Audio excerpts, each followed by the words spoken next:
So রিঅ্যাক্টের আজকের এই ভিডিওতে আমরা দেখার চেষ্টা করব লোডিং স্প্যানার কীভাবে অ্যাড করতে হয় যখন আমার ডাটাগুলো পে থেকে ফেচ করা হবে। তো এর জন্য আমি ফার্স্ট অফ অল করতেছি কি, ইউজ স্টেট নামে একটা ভেরিয়েবল নিতেছি, ইউজ স্টেট নিতেছি, যার মাধ্যমে আমি আমার ডাটাকে ইনিশিয়ালি স্টোর করে রাখতে পারি। এরপর আমি আমার আরেকটা স্টেট লাগবে যেখানে আমি লোডিং স্টেট সেভ করে রাখবো। লোডিংয়ের স্টেটগুলো আমি এখানে রাখবো। তো এটার বাই ডিফল্ট বিহেভিয়ার থাকবে ট্রু। এটা বাই ডিফল্ট ট্রু থাকবে। যখন কিনা আমার ডাটাগুলো ফেচ হয়ে যাবে তখন আমি এটার স্টেট চেঞ্জ করে আমি ফলস করে দেবো। তাতে করে হবে কি, যখন আমার ডাটাগুলো ফেচ করা হয়ে যাবে তখন ইনিশিয়ালি আমার লোডিং যে কম্পোনেন্ট থাকবে সেটা আমি অফ করে দেবো বা আর কি হাইড করে ডিসেবল করে দেবো এরকম। সো এখানে আমি ফেচ করে নিতেছি। তো ফেচিংয়ের জন্য আমাদের first of all is effect hook লাগবে এবং লাগবে হচ্ছে ফেচ যে মেথড আছে সেটা।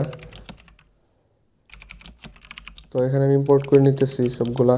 ইউজ স্টেট ইম্পোর্ট করে নিয়ে নিলাম এবং ইউজ ইফেক্ট। তো এখানে আমাদের একটা এরর আসছে, সেটা হ্যান্ডেলিং করতে হবে। সো ইউজ ইফেক্ট দেখি এখানে আমাদের কোথায় ভুল আসছে, প্রবলেম হয়েছে। তো এখানে আমরা দেখতে পাচ্ছি যে আমার ইউজ স্টেটটা দুইবার এখানে ইম্পোর্ট করা হয়েছে, এই কারণে হয়তো বা এরর আসছে। তো আমি এখান থেকে করতেছি যে ইউজ স্টেট নামে যে একটা ইম্পোর্ট করা হয়েছে সেটা আমি রিমুভ করে দিলাম। এরপরে আমি রিটার্নের ভেতরে যে কাজ আছে সেগুলো করার চেষ্টা করব। তো সরি, এখানে ফেচ করে নিতে হবে এর আগে। তো ফেচিংয়ে আমি ইউআরএলটা ইউজ করলাম। তো ডট দেন মেথড ইউজ করাবো, রেসপন্স যে পাবো রেসপন্সটা আমি জেসনে কনভার্ট করব। তো জেসন কনভার্ট করা হয়ে গেলে আবার দেন মেথড ইউজ করে যে ডাটা আমি এখান থেকে পাবো। সো এটা ডিফারেন্ট একটা নেম ইউজ করতে চাইতেছি। তো ফেচ ডাটার আমি একটা ভেরিয়েবল নিলাম, এখানে আমি ডেটাগুলো আসবে। তো সেই ডেটাগুলো আমি পাস করে দিচ্ছি আমার সেট ডেটা যে স্টেট আছে সেটার ভেতরে। তো এরপরে আমি লোডিংটা অফ করতে যাচ্ছি, যেহেতু আমার ডেটাগুলো ফেচিং হয়ে গেছে। তো এর জন্য আমি এখানে স্টেটটা আপডেট করব। লোডিং স্টেটটা আমি এখানে ফলস করে দেব, যাতে করে আমার ফেচিংটা হওয়ার পর অটোমেটিক লোডিং স্টেটটা ফলস হয়ে যায়। তো এরপরে আমি এরর হ্যান্ডেলিংয়ের বিষয়টা লক্ষ্য করব। তো এখানে এরর হ্যান্ডেলিংয়ের জন্য আমার ইউজ করতে হবে ক্যাচ মেথড। সেটা বাই ডিফল্টে দেওয়া থাকে, ফেচের সাথে দেওয়া থাকে, ফেচের সাথে ক্যাচ ইউজ করা যায়। সরি। তো এরপর আমি ক্যাচ ক্যাচ মেথডটা ইউজ করতেছি। এখানে আমার একটি এরর নামে মেসেজ একটা শো করতে পারবো। তো এখানে এররের মধ্যে আমি কনসোল লক করে আমার যে এররটা আছে সেটা আমি এখানে প্রিন্ট করব। এটা একটা কল ব্যাক ফাংশন। তো এখানে আমি অ্যাকচুয়ালি এররটা যে কোনো ধরনের এরর আসলে আমার এই এরর মেসেজটার ভেতরে এখানে প্রিন্ট করবে।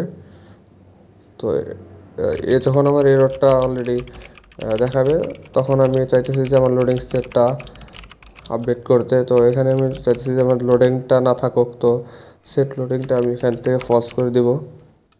এটা কিন্তু আমরা হ্যান্ডেলিং করব কম্পোনেন্টের মাধ্যমে, কম্পোনেন্ট আপডেট করব। তো এখানে যদি আমাদের লোডিংটা ট্রু হয়ে থাকে তো আমি চাইতেছি যে এখানে টার্নারি অপারেটর ইউজ করলাম। তো টার্নারি অপারেটর ভেতরে আমি দুটা সেকশন নিলাম।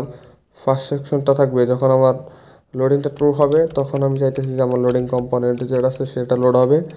এরপর সেকেন্ড, যদি আমাদের লোডিং স্টেট ফলস থাকে সেহেতু আমি চাইতেছি আমার ডাটাগুলো ফেচ হোক।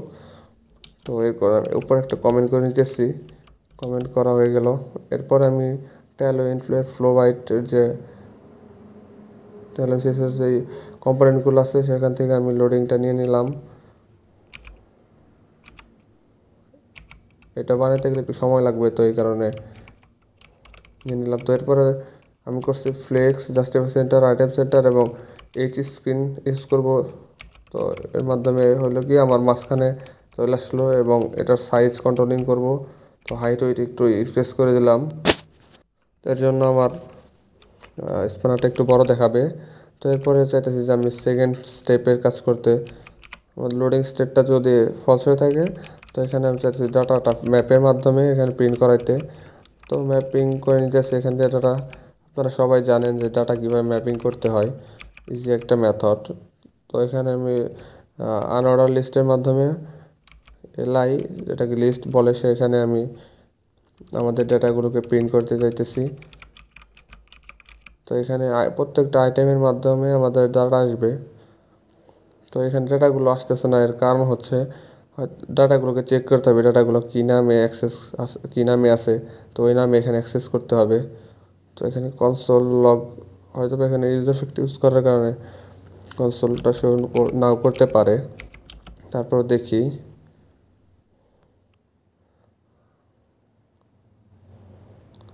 এখানে কনসোলের ভেতরে আমি একটু আমাদের ডাটা স্ট্রাকচারটা বুঝে নেই যে কিভাবে ডাটাগুলো এখানে আসতে। তো এখানে এরর আসতেছে ক্লাস ইউজ করছি এই কারণে। তো ক্লাসটাকে ক্লাস নেম করতে হবে, যেহেতু আমি রিয়াক্ট ইউজ করতেছি। রিয়াক্টে ক্লাস নেম এবং কি সেট করার পরে ওখানে এরর আসতেছে, বুঝতেছে না কোথায় থেকে এরর আসতেছে। দেখি আমাদের এররটা একটু পরে দেখি। তো এর আগে আমি ডেটাগুলো প্রিন্ট করাতে হবে। সো এইখানে রিটার্ন ইউজ করে দিলাম। সরি, রিটার্নটা একটু পরে ইউজ করি। আমি ডেটাগুলো সাইড বাই সাইড স্ট্রাকচার করে নেই। তো উপর আমি ডাটা স্ট্রাকচারটা দেখব এখন।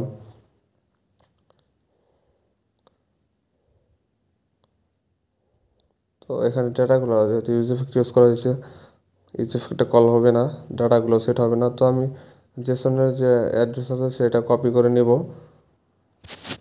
কপি করে আমাদের সার্চ বারে পেস্ট করে দিলে কিন্তু আমরা জেসনের যে ডাটা আছে সবগুলো ডাটা এখানে দেখতে পাবো। তো নেম নাম এখানে অ্যাক্সেস করতে পারতেছি না। সো ডাটার স্ট্রাকচারটা বোঝা খুবই জরুরি।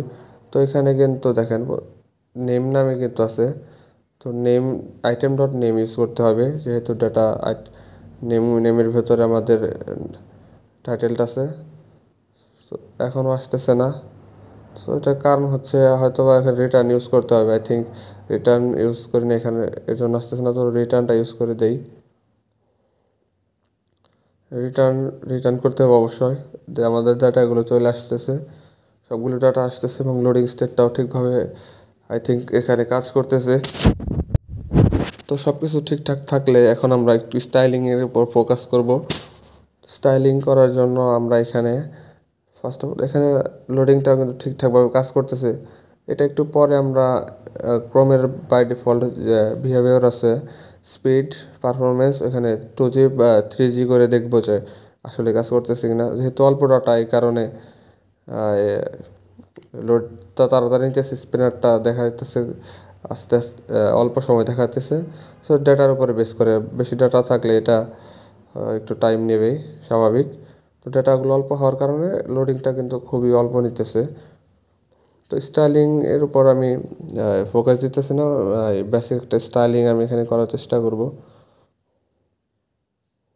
ভিডিওটা আমার আগে রেকর্ড করা এবং ভয়েস ওভারটা পরে করে এখানে, এর জন্য হয়তো বা কোডের সাথে কথাটা নাও মিলতে পারে। তো এর জন্য আমি আন্তরিকভাবে দুঃখিত।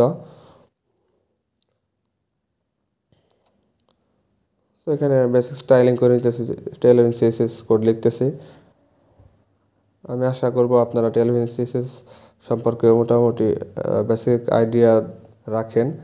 তো এখানে আমাদের কিন্তু স্টাইলিং শেষ। এখন আমি রিফ্রেশ করার পরে কিন্তু দেখতে পারতেছি এবং লোডিংটা কাজ করতেছে। যেহেতু অল্প ডাটা দেখতে বেশিক্ষণ সময় দেখা যাইতেছে না। তো এখানে আমি একটু স্পিডটা চেঞ্জ করে নিতেছি এখানে কনসোল থেকে। এতে করে কি হবে, আমাদের পেজটা লোড একটু টাইম নেবে। তো এখানে লোডিংটা কিন্তু মোটামুটি এখন দেখা যাইতেছে আর কি। তো আমি যদি স্পিডটা আরেকটু চেঞ্জ করে নেই তখন কিন্তু আরেকটু দেখা যাবে। ওই সময় তো আমি এখানে 3G শুধু স্লো করে দিলাম, স্লো 3G বা এরকম কিছু করে দিলাম। তো এখান থেকে আমি আবার যদি পেজটা রিলোড করে দেখেন, এখন কিন্তু স্পিনারটা একটু বেশি সময় দেখাবে, যেহেতু একটু লোড টাইমটা আমরা একটু বেশি ইউজ করলাম। তো আজকে এ পর্যন্ত থাকবে, ভালো থাকেন।